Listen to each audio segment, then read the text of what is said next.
Subscribe कीजिए ध्येय IAS channel को और बेल आइकन को दबाइए लेटेस्ट वीडियो सबसे पहले देखने के लिए।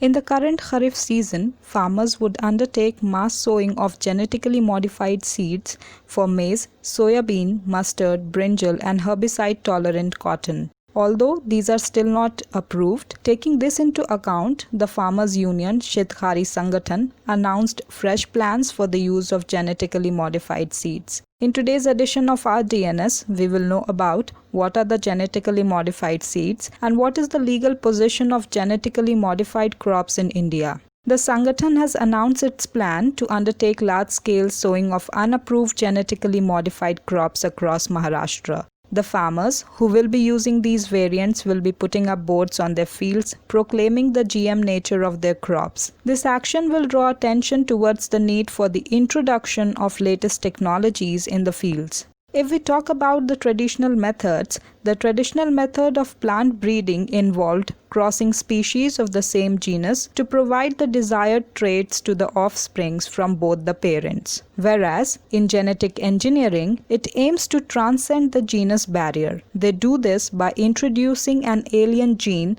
in the seeds to get the desired effects. The alien gene can be from a plant, animal, or even a soil bacterium. Few of its examples are Bt cotton. It has two alien genes for the soil bacterium, Bacillus thuringiensis, Bt, that allows the crop to develop a protein toxic to the common pest pink bollworm. It is the only GM crop that is allowed in India.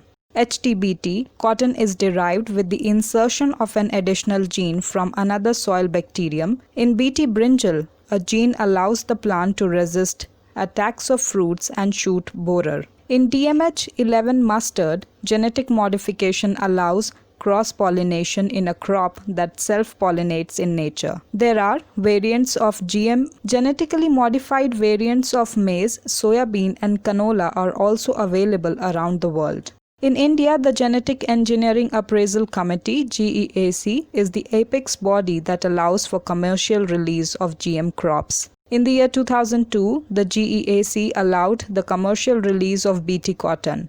More than 95% of the country's cotton area has since then come under Bt cotton. Using unapproved GM variant can attract a jail term of 5 years and fine of Rs 1 lakh under the Environmental Protection Act 1989. In the case of cotton, farmers cite the high cost of weeding, which goes down considerably if they grow HTBt cotton and use glyphosate against weeds. Bt brinjal lowers the cost of production by cutting down on the use of pesticides. The overall concern towards the use of GM seeds is its effects on human beings. As per the environmentalist, the long-lasting effect of GM crop is yet to be studied, and thus they should not be released commercially. Genetic modification can bring changes that can be harmful to humans in the long run. It can also be a threat to biodiversity as well. It may eliminate important species of pests that are concerned with sustaining domestic varieties.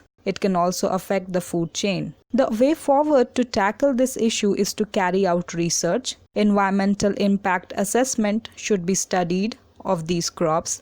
An approved variety of these GM seeds should not be available in the market. The commercialization of these should not be done until there is a deep research done on these.